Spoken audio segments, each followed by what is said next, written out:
Bismillah Rahman Rahim. This is a new March 24 paper 1-2 and this is the latest paper, so I hope this can help you in the exams on the 11th.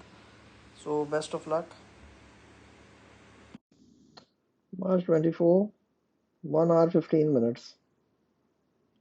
Now coming to question number 1. A student used a light microscope to observe a blood smear on a microscope slide. An eyepiece graticule was used to measure the diameter of a white blood cell. So this is a white blood cell. So we use the eyepiece graticule to measure the diameter of the white blood cell, say whatever it was, 5 eyepiece graticule units. The student recorded that the white blood cell was 5 graticule units in diameter. So this was 1, 2, 3, 4, 5 graticule units. Which additional information does the student need to determine the diameter of the white blood cell? Now all we need to know is the stage micrometer. How many is the eyepiece graticule is equal to how many stage?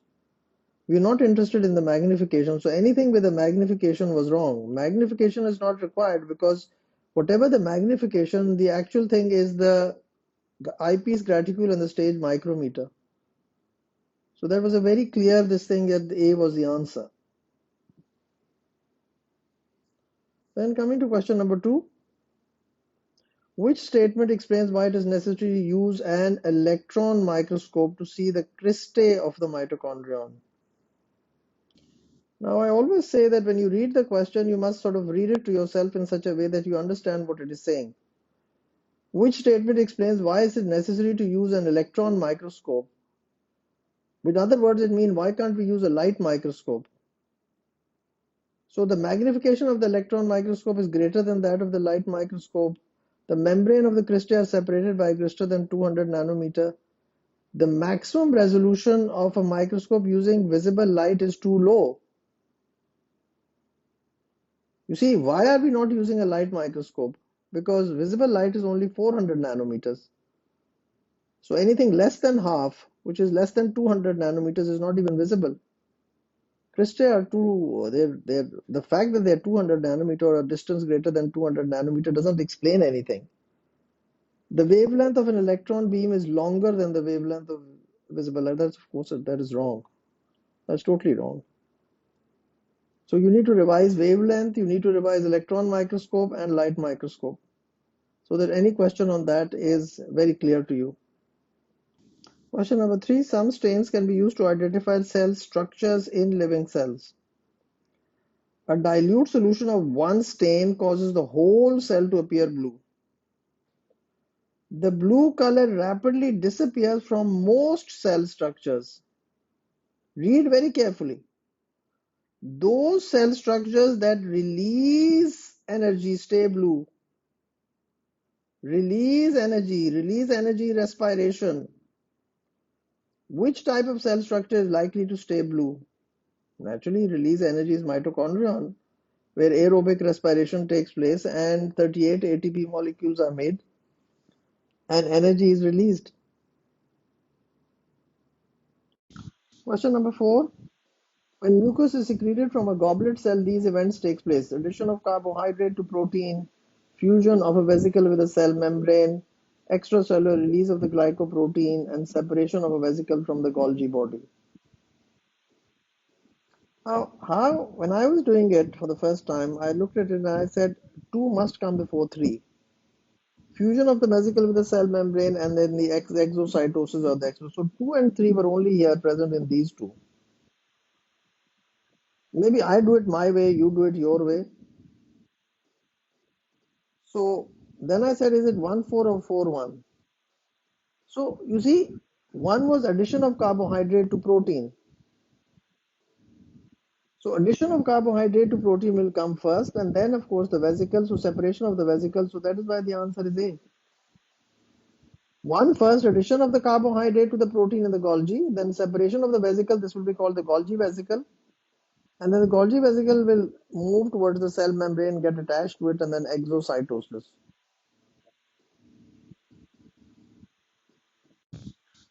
Then it says number 5, the diagram shows 4 biological features. This diagram was not present in it. I'm sorry, I've just drawn it to explain this to you all. What is a capsid? Capsid is the three-dimensional protein capsular shell around a virus that encloses the viral genetic material. So capsid was wrong. So that's why we say the answer was C, because it was 1, 3, and 4. DNA is also present. Why is RNA present? Because when there's going to be transcription and translation, when proteins are going to be made by prokaryotes are bacteria. They make their own proteins, they make their own enzymes. So the DNA, RNA, and the 70S ribosomes will all be working there. Capsid is something which is found in the virus. So this was not in the question. I've just shown it for you, but otherwise this was not in the question. Now, if you look at this question, question 6 is a very interesting question. I mean, I really enjoyed doing it. Which row shows features that occur in dicot plant cells and also in typical bacterial cells? Now we're talking of 70S ribosome. Now, where are 70S ribosomes present? They're present in bacteria, they're present in mitochondria, they're present in chloroplast. They're present in bacteria, mitochondria, chloroplast. ATS is only present in plant and animal cells, not present in bacteria. Centrioles, what are these? These are these rod-shaped structures which are present only in animal cells. Circular DNA is present where? Let's see how many of you can answer that. Number 1, they're present in prokaryotes, bacteria. They're present in mitochondria. They're present in chloroplast. So it says a dicot plant cell and also in a typical bacterial cell. So that is why the answer is B. 70S ribosome present, ATS not present because not present in bacteria, and centrioles are not present in bacteria. Circular DNA is present in bacteria and plant cell. It is present in the chloroplast and in the mitochondrion. Mitochondria are also present in every plant cell, a typical plant cell, a typical bacterial cell. Good question. I'm sure many of you would get it right, but I know the ones who would get it wrong as well. Question number 7. Which flow chart outlining the test for non-reducing sugars is correct? Well, it's very easy. I don't think anybody would get this wrong. Add alkaline sodium hydrogen carbonate, wrong. Add alkaline, wrong. Okay, this can be correct. Boil sample with dilute HCl, heat, cool. Then you neutralize with sodium hydrogen carbonate. That would be correct. Now here is the one which was going to be checking whether you knew it or not. Add Benedict solution to boil, add biuret solution. Biuret solution is used to check for proteins. It is not to check for non-reducing sugars. So the answer was C. Very obvious question. But if you got biuret and if you said D, I would really, I don't know, do what? Probably kill you. See, that's my favorite sentence. I mean, kill you. That is the only thing I can do if you make such a big mistake that you don't know biuret is used for protein. Which diagrams show the release of water molecules during the formation of a glycosidic bond? Well, frankly, all of them are showing water being released. And if you look at the molecules, they're also all in which glycosidic bonds are formed. So that is why the answer is A. 1, 2, and 3, all of them shows the release of water molecules from the formation of a glycosidic bond. You have to know a little bit of chemistry for this. Which molecules have a structural formula that contains C double bond O bonds? Amino acids, fatty acids, glycerol, number 4, protein. Question number 9. Which molecules have a structure CO, amino acids, fatty acids, glycerol, and protein? Yes, so we have to realize is amino acids has it, fatty acids has it, but glycerol does not have a C double bond O bond. So it is 1, 2, and 4. So the answer is B. Glycerol doesn't have a C double bond O. So you need to revise the chemistry of all these amino acids, fatty acids. Then question number 10. Which statement about triglycerides is correct? In any triglyceride, all the fatty acids are saturated. No, that's wrong. Two triglycerides are joined by an ester bond. That's wrong. Triglycerides are polar, hydrophobic. They're not polar. So the left answer is only left with D. Question number 11. Flowers produce a sweet solution called nectar. Bees provided with nectar use enzyme Q to change the nectar into honey. After testing a sample of nectar for the presence of reducing sugar, it used standard laboratory apparatus. The sample was blue. If the sample was blue, it cannot contain any reducing sugar. So then, of course, that means this is wrong and this is wrong. Why? Because if the sample was blue, that means there's no reducing sugar present. So it must be a non-reducing sugar, which is sucrose. After testing a sample of honey, the sample was orange. So something has happened to turn the non-reducing sugar into a reducing sugar. Now that means sucrose is being converted to fructose. But then comes here the choice. Was it condensation or was it hydrolysis? Now when glucose and fructose are joined together, it is a glycosidic bond. When you break the bond, you add water to it. So that is why the answer is C. Now you must be understanding, break the bond, it is hydrolysis. If you form the bond, it is condensation. So when you break a bond between the two monosaccharides, that is hydrolysis. Somehow you've got to get hydrolysis and condensation right. They love asking you this question because inevitably a large number of students get this wrong, sadly. So breaking a bond is hydrolysis, or you can say HB. Hydrolysis is breaking a bond, HB pencils होते हैं, and forming a bond FC, FC college. Question number 12, a rather difficult question. The diagram shows the structure of part of a peptidoglycan molecule. Now let's look at it very carefully. You see this is the 6 goes up here and the 6 goes down here. 1, 2, 3, 4, 5, 6. So 6 goes up there. This is 1, 2, 3, 4, 5, and 6 goes down here. Please look at it very carefully. And then there's one NH, and then there's another NH, and then there's a third NH, and then there's a fourth NH. Which type of 1,4 linkage and how many peptide bonds are shown in this part of the molecule? Now, why did I tell you this? This was like this. This is beta 1,4. Cellulose is beta glucose. So this is a beta 1,4, and then there are 4 peptide bonds. So that is why the answer is D. This is beta 1,4. For the sixth carbon flips. And then you can see there's a 4NH. I mean, I did it like this. Maybe you do it in some other way because you all do. I'm not so good at chemistry. So that is why the answer is D. A student investigated the progress of 2 enzyme catalyzed reactions in separate test tubes. Separate test tubes X and a separate test tube Y. So there were 2 enzyme catalyzed reactions. Both reactions result in color changes that can be detected using colorimetry. What is colorimetry? It measures the percentage of absorbance of light. Now you can see in X the percentage absorbance is increasing. So somehow the products are producing a darker color, so more and more light is being absorbed. And in the other situation, the products are such that the percentage absorbance is decreasing. So the color was dark in the beginning and now it's becoming lighter. Then it says 0.5 cm cube samples were taken from each test tube at the start of the investigation and at regular intervals for the next 5 minutes. Copper ions were added to each sample as soon as the sample was collected to inactivate the enzyme and stop the reactions from progressing further. That's nothing to do with the question. You're going to get confused.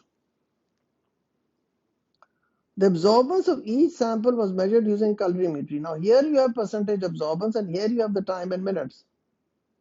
So percentage absorbance is the dependent variable and time in minutes is the independent variable. The graph shows the results of this investigation. Now, which statement is consistent with the results shown in the graph? So you have to say to yourself, does the graph tell me this? The graph does not tell you the substrate in test tube X has a higher absorbance than the products. The graph does not tell you anything which you sort of read the question and say, does the graph tell me this? Now it says the products in test tube Y has a lower absorbance than the substrate. You see, because you see the percentage of absorbance is decreasing. In X, the percentage absorbance is increasing. Here it is decreasing. So the product in test tube Y has a lower absorbance than the substrate. Now this makes sense. This is correct. But what I want you to understand is, why is A wrong? The substrate in test tube has a higher absorbance. No. Here it has a lower absorbance, and then in X it is increasing. The absorbance is increasing in X. Then the rate of reaction in test tube X increased with time. The graph does not tell us the rate of reaction, it's just telling the percentage absorbance. The rate of reaction of Y increased with time. This is not telling us the rate of reaction. We just took the samples and then we've just looked at the absorbance. How is it telling us the rate of reaction? Question number 14. A student investigated the hydrolysis of lipid in high-fat milk using the enzyme lipase. 1 centimeter cube of enzyme solution was added to 10 centimeter of high-fat milk. So we had 1 centimeter of enzyme and we added it to 10 centimeter of high-fat milk. The temperature was kept constant. So we kept the temperature constant, say at 30 degrees Celsius. I'm not sure, but I'm just saying that. The pH of the reaction mixture was recorded at 0 minutes and every minute for 20 minutes. Now remember, lipase, high fat. Fat is what? Triglycerides. So lipase is going to convert the fats into fatty acids. That's going to change the pH. Fatty acids and glycerol. Just like if you did protease and protein, so amino acids. So amino acids will decrease the pH. Decrease the pH. Which statement correctly described the expected results of this investigation? Now read it very carefully, understand the question, and then you can come up with the which one is wrong. Either all three are correct, or one is wrong, or two is wrong, whatever. The product forms slowly as time proceeds because the concentration of the substrate is decreasing. Yeah, naturally that's going to happen. The substrate will decrease. The pH of the reaction mixture increases. This is which was the red flag. Yes, it's rubbish. pH would decrease because lipase converts the fats into lipids into fatty acids and glycerol. So 2 was rubbish, then 1 and 3, so the answer is C. The increase in concentration of the product eventually causes the lipase molecules to denature. Yeah, why? Because the fatty acids will ultimately denature it. There were too many fatty acids that will lower the pH and the lipase would be denatured. So 1 and 3 were correct. But then you must understand it. If you don't remember your chapter on biological molecules, well, then you are really messed up. A very direct question. What is the correct range of measurement for the width of the cell membrane? B, 5 to 10 nanometers, about 7 nanometers. I usually tell you all that. So it is a direct question, easy question. Everybody should have got this right. Then coming on to question number 16. Where in the cell surface membrane are the carbohydrate chains of glycoproteins and glycolipids mainly located? Cell surface membrane. Glycoproteins and glycolipids. Very easy, the answer was D. They are on the outer side. This is the cell membrane, the phospholipid bilayer. They're all on the outside. The carbohydrate chains, whether they are attached to a protein, they're all on the outside. This is the cell membrane. So the glycoproteins and glycolipids are on the outside. They're never on the inside. And that's what also gives them stability, because they form bonds between the cells, and that of course keeps the cells together. Then 17, sodium ions can enter cells across the cell surface membrane. Which methods could be used by sodium ions to cross the cell surface membrane and enter a cell? You must remember sodium ions are charged, they are polar molecules, so they can either enter by facilitated diffusion or they can enter by active transport. Simple diffusion they cannot enter. Simple diffusion they cannot enter. They can enter through. So active transport only was wrong. So that is why the answer 217 is B, active transport and facilitated diffusion. You see a lot of ions entering the root hair cell by active transport. And facilitated diffusion because it will not be able to cross the cell membrane, the hydrophobic part of the cell membrane. Question number 18, very easy question. The diagram shows how an artificially partially permeable membrane was used to separate a 5%. This is a 5% sodium and this is a 10% sodium. The two sides of the beaker were labeled R and S. Now it says which row correctly describes and explain what will happen in the half of the beaker labeled S. So water will enter, the level will rise. So volume of solution increases. Only these two are correct. But what will happen? Where is the explanation is somewhere is wrong. Net movement of water from a higher water potential. Yes, 5% will have a higher water potential. Why? Because it will have more free water molecules. Less the solute, more free water molecules. I said more free water molecules. I always keep on saying this to all of you to understand that why it is from a dilute solution to a concentrated solution. So this is how we had to understand this question, and that is why the answer is A. Volume will increase and net movement of water from a higher to a lower water potential. This was wrong. It is saying low to high. The rest of it was all rubbish because volume will not decrease. Volume will definitely increase. So I would have crossed these out even in the beginning, realizing that this was all rubbish. Question number 19. Agar cubes can be used to demonstrate the effect on diffusion of changing the surface area to volume ratio. Three different agar cubes made using a colored indicator was placed into a dilute. So we had colored cubes. Some student didn't understand this. Were placed into a dilute acid that diffused into the cubes. As the acid diffused into the agar cubes, the color of the indicator solution changed. So initially they were all say a certain color, whatever color they were, say they were yellow. Then after some time what happened is that this color would be lost. So we would get something like this. And the original, let's keep the original line here as well. So this, some of it would diffuse. So it says the acid that diffused, the color of the indicator solution changed. The cubes of volume 1 cm cube, 2 cm cube and 3 cm cube were left in the dilute acid for 10 minutes. All other variables were kept the same, which is temperature. At 10 minutes, the agar cubes were removed and they were cut into half. And the cut surface were observed. The results were recorded as diagrams. All diagrams were drawn to the same scale. The results for the 2 centimeter, this is the 2 centimeter result. Which diagram shows the result for the 1 centimeter and the 3 centimeter cube? Now, this was a tough question. I mean, I had to really think about it as well. I thought of it like this: if the 2 centimeter was this, so the one would have to be a little less than this. So the one which was less was this one and this one. But then the C would have to be a little larger than this. So in this, the C was larger. So that is why I said I thought of C as the answer.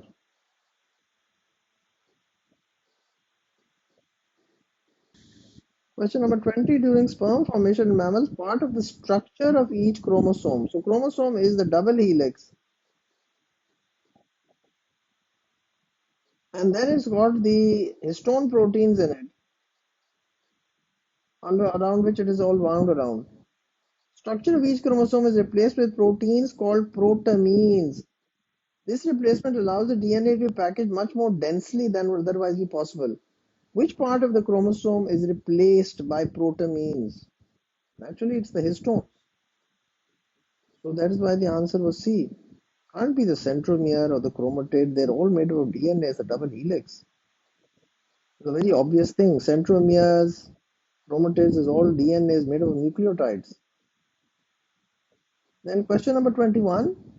The diagram shows the mitotic cell cycle. I was doing this with a student and he was getting this all wrong and I was getting very, very angry.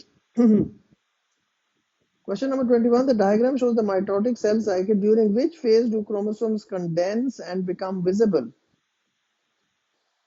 During which phase do chromosomes become dense and visible? That's only in mitosis. So mitosis is just at this point. This is cytokinesis just after it. What is A? G1, S phase, G1, S phase, G2. So when do the chromosomes condense and become visible is prophase. I said prominent. If you look at my videos, I say P for prophase, P for prominent. So during that time that you can make slides and see different stages of mitosis.